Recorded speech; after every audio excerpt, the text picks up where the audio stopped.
사랑하는 여러분, 우리가 축복 그러면 굉장히 화려하고 좋고 잘된 거 그런 게 떠오르잖아요. 그리고 이런 축복, 이런 화려한 번성, 이런 것들은 또 그 일이 어마어마하게 잘 이렇게 준비되고 또 계획돼야 이렇게 될 것이다. 아이고, 내가 이렇게 부족한데 내게 무슨 이런 크고 화려하고 웅장한 은총 같은 축복을 내가 누릴 수 있을까? 그런 생각을 할 수도 있어요.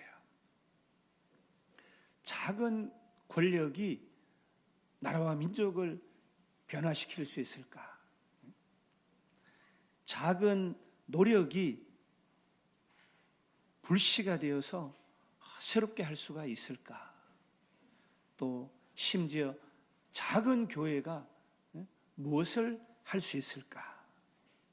심지어 사람들로부터, 세상으로부터 외면받은 것들이 무엇을, 어떤 변화를, 어떤 축복을 불러올 수가 있을까? 그렇게 생각을 합니다. 오늘 우리가 함께 나눈 성경의 본문 말씀도 많은 신학자들과 주석가들은 겨자씨와 이 누룩 비유를 통해서 교회는 엄청난 외적인 성장과 세계적인 열방의 확장으로 이어질 것이다. 그래서 대개 생각하기는 겨자씨와 누룩은 작은 것인데 크게 하는데 쓰임받을 것이다. 그래서 이것들은 참 귀하다. 복음이 온 세상에 편만하고 예수 그리스도는 승리할 것이다. 기독교 문명이 세계를 지배할 것이다. 이런 승리주의적인 관망을 합니다. 그러나 오늘 예수님이 선포하시는 천국, 하나님의 나라는 이러한 이 세속적인 기대나 종교적인 영웅주의를 여지없이 깨트립니다. 왜냐하면 주님이 말씀하시는 하나님 나라, 천국은 작은 것에서 큰 외형으로 성장하는 그것만 말씀하는 것이 아니기 때문이에요. 오늘 겨자씨, 겨자는, 이 겨자나무는 잡초예요. 어디든지 대접받지 못하는 잡초 같은 겨자. 고요하고 좋은 음식을 상하게 하는 그런 누룩. 세상의 기준으로 보면 잡초니까, 음식을 상하게 하는 곰팡이를 피우는 것이니까 이것들은 외면받고 배제당하고 멸시를 받는 거예요.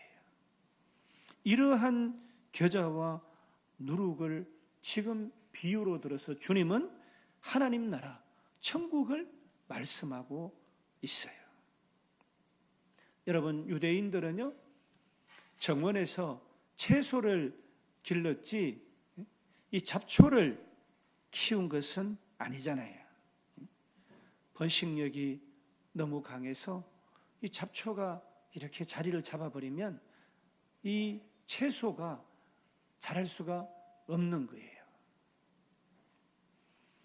거추장스러운 덤불 같은데, 그래서 레위기 19장에 보면 너희 밭에 2가지를 심지 마라, 이렇게 말씀해 주고 있습니다.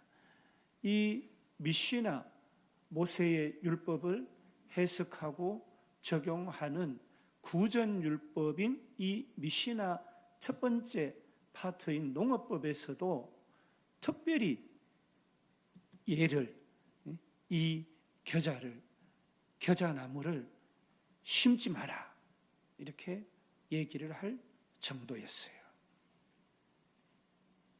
그런데 주님이 이 천국이 이 잡초와 같다. 천국이 하나님 나라가 이 잡초와 같다. 심지 마라. 이렇게 말씀하신 잡초와 같다라고 말씀하시는 거예요. 모두가 쓸모없다고 외면하고 또 밭의 순수함을 해치니까 배제해라 했던 그 겨자가 하나님의 밭 가운데 심겨졌다라고 오늘 말씀하고 있는 것입니다. 뿐만 아니라 이 누룩과 같다. 여러분, 과학적으로 누룩을 넣는다는 것은 완전한 부패를 말하잖아요. 부패예요. 곰팡이가 이렇게 피어나오는 거예요. 그래서 유대 절기 가운데 집안에 있는 이 곰팡이를 제거하는 절기가 있을 정도로 집안에 있는 모든 곰팡이를 제거하는 날이 있다는 거예요. 성경에서는 언제나 부패하고 오염되고 악한 것들을 누룩과 같다 이렇게 표현했습니다. 예수님께서 마가복음 8장 15절에 바리새인들의 누룩을 조심하라. 사도 바울은 고린도전서 5장 7절에서 묵은 누룩을 내버리고 떡의 순전함을 지켜라. 이렇게 선포합니다. 선지자 예레미야의 통곡도 누룩은 인간의 죄악을 상징하는 단어였어요. 그런데 예수님이 왜 이 거룩한 하나님 나라를 말씀하시면서 이 겨자와 누룩을 말씀하셨을까요? 왜 예수님은 하필 많은 소재가 있는데 이 겨자와 누룩을 고르셨을까요? 당시에 유대인들은 하나님 나라 그러면은 백향목처럼 거대하고 성전처럼 거룩하고 깨끗한 나라로 생각을 했습니다. 그런데 예수님은 당시 세상의 상식과 정반대로 이 외면방 배제당한 이 겨자씨와 부패하고 악을 상징하던 이 누룩을 말씀을 하시는 거예요. 여러분, 겨자가 밭에 정식으로 심는 멋진 나무가 아니잖아요. 그런데 한번 자라기 시작하면 통제가 안 될 정도로 밭을 장악해버려요. 이 시골의 길가에 잡초같이 나는 이 겨자나무가, 그래서 예수님은 하나님 나라는 너희가 생각하는 거대하고 고상하고 그런 왕국이 아니다. 세상의 잡초처럼 취급받고 길가에 버려진 것처럼 가난하고 소외한 자들, 그들을 예수님이 보여주기 위해서 오늘 이 말씀을 하신 거예요. 소경들, 거지들, 나병 환자들, 가난한 자들. 성경에서 누룩은 죄나 부정함을 말씀하잖아요. 빵 반죽을 부풀려서 변형을 시키는 거예요. 그래서 유대인들은 누룩을 멀리 했습니다. 예수님의 의도는 너희는 세리와 죄인들을 보면서 이 누룩과 같은 죄인들이다 이렇게 너희들이 멀리하지, 천국은 그 더러운 것, 너희들이 죄됐다, 허물됐다, 구별하고 멀리했던 죄인과 세리 같은 곳에 침투하는 것이다. 이렇게 말씀하고 있는 것입니다. 예수님 스스로가 거룩한 누룩이 되어서 죄인들에게 스며드시고 삶의 한복판으로 들어가셔서 심히 부패하고 타락한 인생들을 통째로 거룩한 하나님의 자녀로 변화를 시켜 주신 것이에요. 유대인들과 헬라인들에게는 이 그리스도의 복음이 말도 안 되는 소리였어요. 나무에 달려 십자가에 죽는다. 여러분, 유대인들에게는요, 이 신명기의 말씀처럼 저주의 상징이었어요. 헬라인들에게는, 최고의 문명가들인 저들에게는 이 십자가는 인류 죄악, 최고의 죄악에게 가해지는 형벌로만 여겨졌던 것입니다. 그래서 그들은 십자가를 볼 때에 저주만 보고 죄인들이 받는 형벌로만 봤지, 그 안에 있는 복음의 능력, 구원의 능력은 보지 못했던 것입니다. 눈부신 복음을 보지 못했다는 말이에요. 요한복음 1장 9절과 10절에서도 참빛이 왔는데, 너희를 구원하는 참빛이 왔는데 너희들은 그것을 알지 못한다, 이렇게 말씀하고 있습니다. 세상은 세리와 죄인들을 잡초라고 짓밟았고, 길가에 버려진 가난한 사람들, 앞을 보지 못하는 소경들, 거지가 된 자들, 저주받았다고 격리된 이런 나병 환자들을 매국노라고, 세리들을 손가락질하고, 그런 자들을 하나님은 천국 잔치의 주인공으로 초대를 하셨던 것입니다.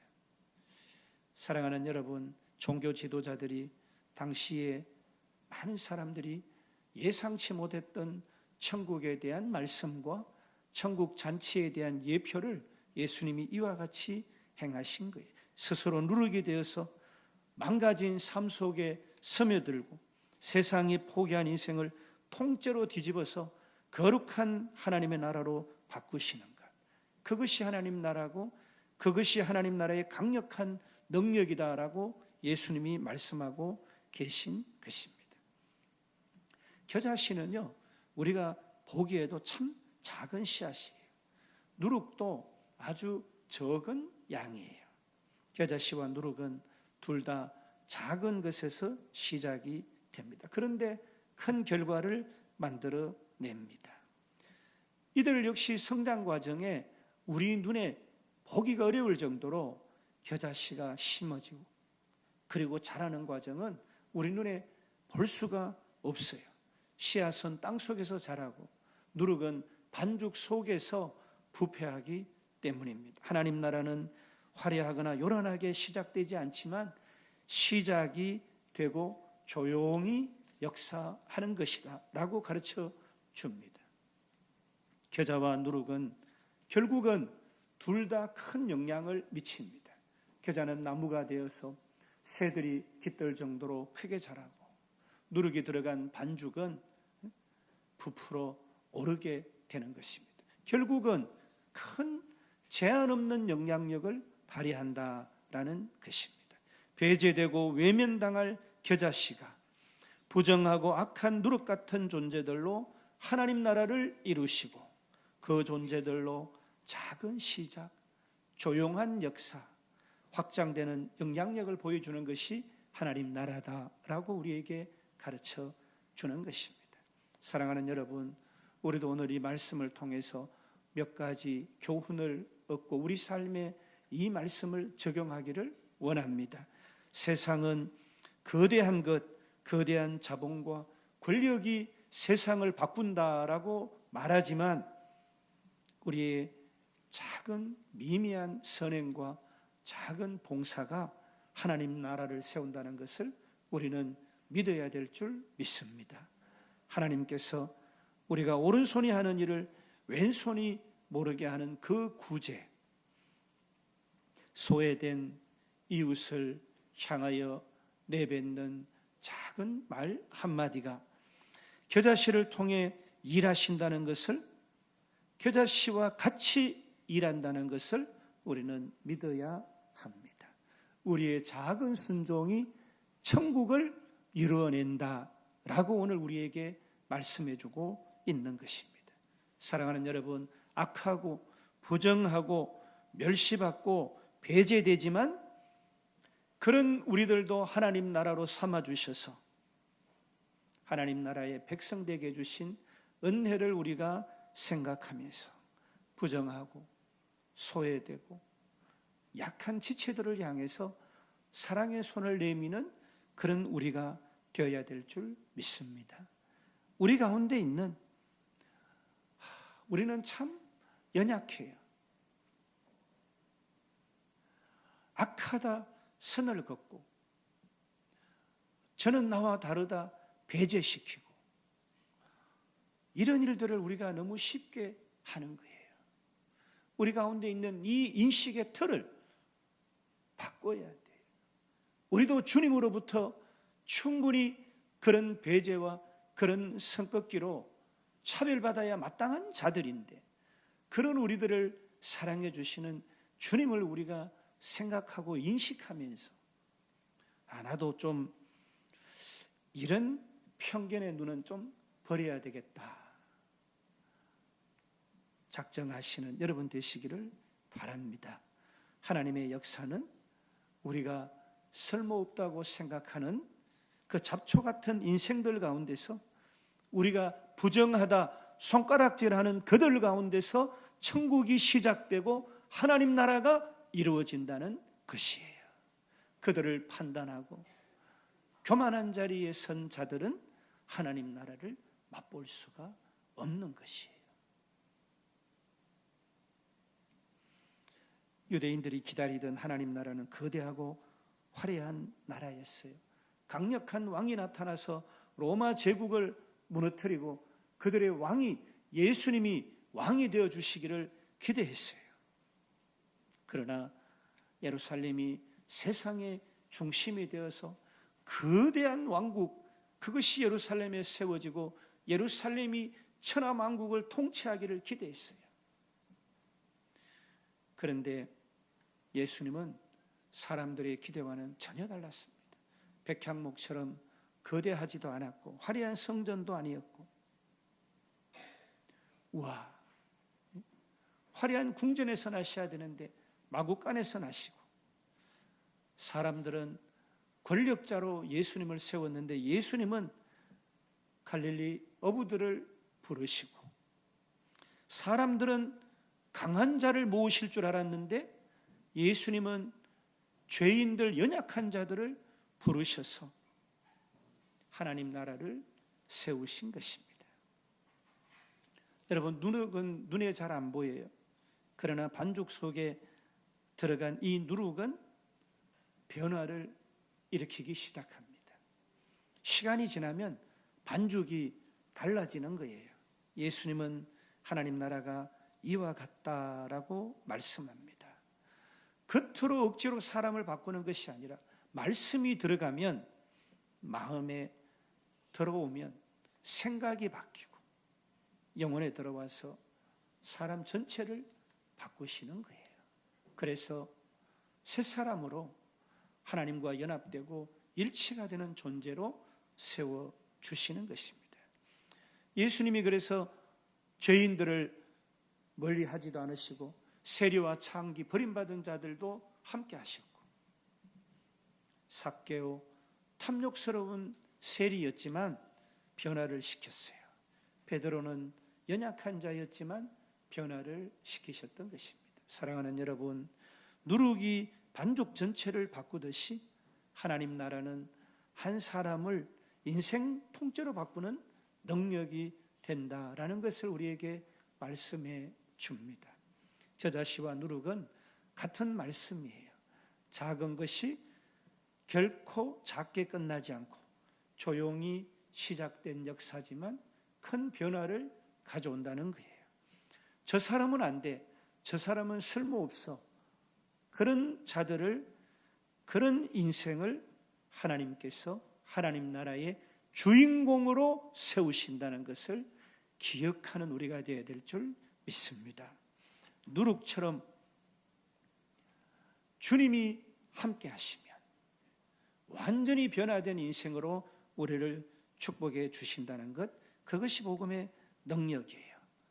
말씀을 정리합니다. 사랑하는 여러분, 오늘 연약하고 허물 많고 만불보다 심히 부패한 우리들을 주님께서 하나님 나라의 성원으로 하나님 나라로 복을 주신 거예요. 우리가 받은 크고 웅장한 그 복을 생각하면 겨자씨 누룩 같은 우리 인생을 하나님께서 자녀 삼으시고 하나님 나라 삼아주신 그 은혜를 생각하면 우리도 복음에 쓰임받고 부르신 곳에서 하나님 나라를 이루어가는 그런 우리가 되어야 되잖아요. 하나님께서 우리에게 원하시는 것은 비록 우리가 겨자씨 같고 누룩 같을지라도 하나님이 이루어 가시는 하나님 나라의 복된 성원 삼아 주신 것을 우리가 찬양하고 감사하면서 또 우리에게 주신 이 은혜를 나누면서 사는 그런 우리 생애가 되어야 될 줄 믿습니다.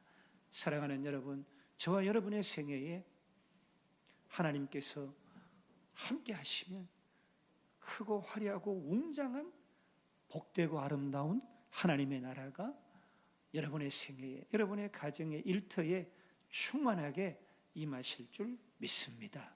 이런 은혜를 받아 누리는 저와 여러분의 생애 다 되시기를 주님의 이름으로 축복합니다.